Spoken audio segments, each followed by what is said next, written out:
म्हणजे या देशातल्या झुरळांनी न्यायमूर्ती सूर्यकांत यांचे आभार मानायला पाहिजे की न्यायमूर्ती सूर्यकांत यांच्यामुळे झुरळांना प्रतिष्ठा, मान सन्मान, त्यांची लढण्याची जिद्द यांना प्रतिष्ठा प्राप्त झाली। झुरळांना मारण्यासाठी आतापर्यंत काय औषध कंपन्यांनी कमी फवारण्या केल्या, नवीन नवीन औषधं काढली, तरी झुरळ सिस्टीमच्या विरुद्ध उभा आहे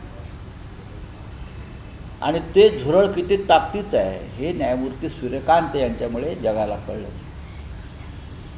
त्याच्यामुळे यापुढे आळशी बेरोजगार झुरळांना, दोन पायांच्या झुरळांना या देशामध्ये चांगले दिवस येणार आहेत आणि दोन पायांची झुरळं ही सरकारला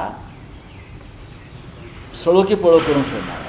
तर याच्यामध्ये दोन मुद्दे, न्यायव्यवस्थाच्या बद्दल प्रश्नचिन्ह उपस्थित केला आणि जो निवडणूक आयोग निष्पक्ष निवडणुका घेतो बघा, झुरळांनी, मी त्या झुरळ पक्षाचं जाहीरनामा वाचला। ते जे अभिजित दिक्के आहेत सध्या बोस्टन विद्यापीठामध्ये शिकत आहेत, मी त्यांची काही भूमिका पाहिल्या, समजून घेतल्या। जेव्हा तरुण विद्रोहाला उभा राहतो वेगळ्या वेगळ्या माध्यमातून, तेव्हा तरुणांचं मन समजून घेतलं पाहिजे। तरुणांनी, त्यांनी असं सांगितलेलं आहे, हा पक्ष कोणासाठी आहे? ज्यांच्या डिग्र्या ड्रॉवरमध्ये धूळ खात पडलेल्या आहेत किंवा ज्या तरुणांचं आयुष्य पेपर फुटीमुळे उद्ध्वस्त झालेलं आहे, अनेक माध्यमातून, सरकारी यंत्रणातून ज्यांच्यावरती अन्याय झालेला आहे, मग न्यायालय असेल, निवडणूक आयोग असेल, अशा सर्व अन्यायग्रस्त झुरळांचा हा पक्ष आहे। पण ह्या ज्या संस्थांवरती लोकशाही टिकलेली असते त्याच्यावरती प्रश्नचिन्ह उपस्थित केलं जाते। ज्या निवडणूक आयोगाने निवडणुका ह्या निष्पक्ष घ्याव्यात असं दावा केला जातो, मात्र त्याच्यावरती त्यांचा दावा आहे। मग त्यात चुकीचं काय आहे? त्यात चुकीचं काय आहे मला सांगा। आत्ताच मला कोणीतरी मी टी व्हीला बघितलं की भारतीय जनता पक्षाचे एक आमदार आहेत प्रसाद लाड म्हणून, त्यांना कोणीतरी धमकी दिली संभाजीनगरला। तुम्हाला कोण धमक्या देणार? भारतीय जनता पक्षाचे गुंड आम्हाला रोज धमक्या देतात, आम्ही तक्रारी करतोय का? आम्ही लढतो आहोत तुमच्याशी। तुम्हाला एक धमकी आली तर तुमचा अगदी तुम्हाला घाम फुटला। या देशामध्ये आता झुरळं जेव्हा बंड करायला लागतील तेव्हा धमक्या नव्हे तर त्याच्या पुढे जाईल प्रकरण, लक्षात घ्या। तेच प्रसाद लाड म्हणतात की मराठा समाजाला आरक्षण देण्याचे काम उद्धव ठाकरे आणि पवार यांच्यासारख्या शंड पक्षाने केलं नाही। कोणत्यासारख्या शंड पक्षाने? मग हे कोण आहे? तुमच्यासारख्या आणि पवार साहेबांच्या पक्षाच्या। नाही बघा, असं आहे की हे किती मग शंड आणि नपुसंक आहेत हे गेल्या 2 दिवसात या देशाच्या प्रधानमंत्र्यांनी दाखवलेलं आहे, ऑपरेशन सिंदूरपासून। तुम्हाला धमक्या काय येत आहेत? मुळात माझा विश्वासच नाही की सत्ताधारी पक्षांना अशा प्रकारे, अहो त्या माणसाची सिक्युरिटी किती आहे बघा तुम्ही। स्वतःच्या 25 गाड्या, सरकारच्या 4 गाड्या, आणि तुम्ही काय असं महान राष्ट्रकार्य केलं महाराष्ट्रासाठी, देशासाठी, समाजासाठी? असं काय केलंय तुम्ही काय भगतसिंग, राजगुरू, सुखदेव आहात का? कोण आहात तुम्ही? तुम्ही आमच्या पक्षाला शंड म्हणताना स्वतःच्या लेंग्याची नाडी सोडून बघा तुम्ही कोण आहात।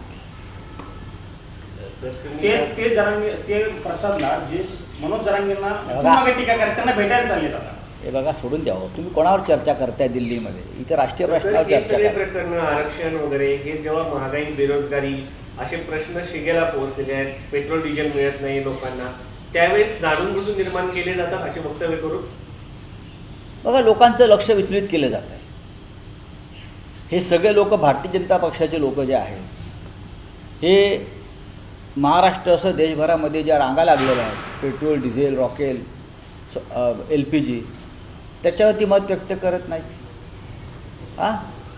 मग मला सांगा ना, काहीच होत नाही आहे। तर अल निनोचा प्रभाव राहील असं सांगितलं जातंय. हा. आणि काल महत्वाची बैठक देखील त्या ठिकाणी झाली, पाहायला हा. मिळालं. तर लोकांना कर्ज, शेतकऱ्यांना कर्ज दिली जात नाही, कारण ती 30 जूनला कर्जमाफी होणार आहे आणि हंगाम तर सुरू झालाय, मशागतीला पैसे नाही, बँका कर्ज देत नाही, अशी परिस्थिती आहे. सरकारने काही घोषणा केलेल्या आहेत. सरकारने केलेल्या घोषणांचा जर तुम्ही अभ्यास केला तर सरकार किती फसवा आहे हे तुम्हाला कळेल. सर, संजय शिरसाट जे राज्याचे मंत्री आहेत त्यांनी विधान केलं की पवारांचा अजित पवारांच्या पक्षातील काही लोक बाहेर सोडून जातील, अशा पद्धतीने त्यांचे पक्षाचे लोक फुटेल. हो, मग त्यांचा पक्ष का टिकणार आहे का? अमित शहा आणि देवेंद्र फडणवीस कोणताही पक्ष टिकवणार नाही, हे तुम्हाला मी आत्ता सांगतो. हां हां, ठीक आहे, ठीक आहे. हाँ बोलिए. सर, कॉकरोच पार्टी का अकाउंट सस्पेंड कर दिया है. देखिए, कॉकरोच पार्टी से सरकार डर गई. ये सरकार ऑपरेशन सिंदूर करने वाली सरकार, हाँ, कॉकरोच से डर गए, भारत के युवाओं से डर गई, वो भी आलसी और बेरोजगार. बोलिए. सर, तुम्ही काल इटलीच्या पंतप्रधान नरेंद्र मोदींच्या इटलीच्या दौऱ्यावरती ट्विट केलेलं मी आहे. काल मगाशी बोललो सर, राहुल त्याच्यावर. गांधी का कहना है कि मोदी जो है वो बाहर रील्स बनाने में बिजी थे, जबकि यहाँ बच्चे जो है परेशान है. पेपर लीक और जो मार्किंग इस बार 12th के लिए हुई है, ऑन स्क्रीन मार्किंग, उसको लेकर काफी परेशान है. बच्चे परेशान हैं, लेकिन सरकार परेशान नहीं है.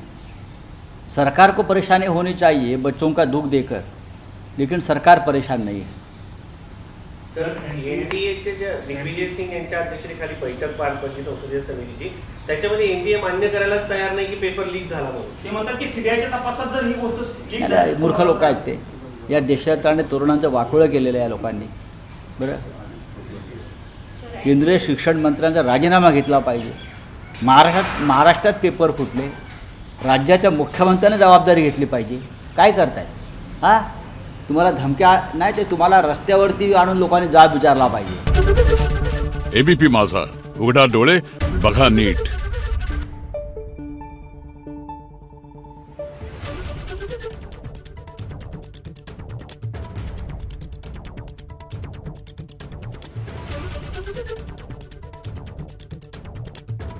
Thank you.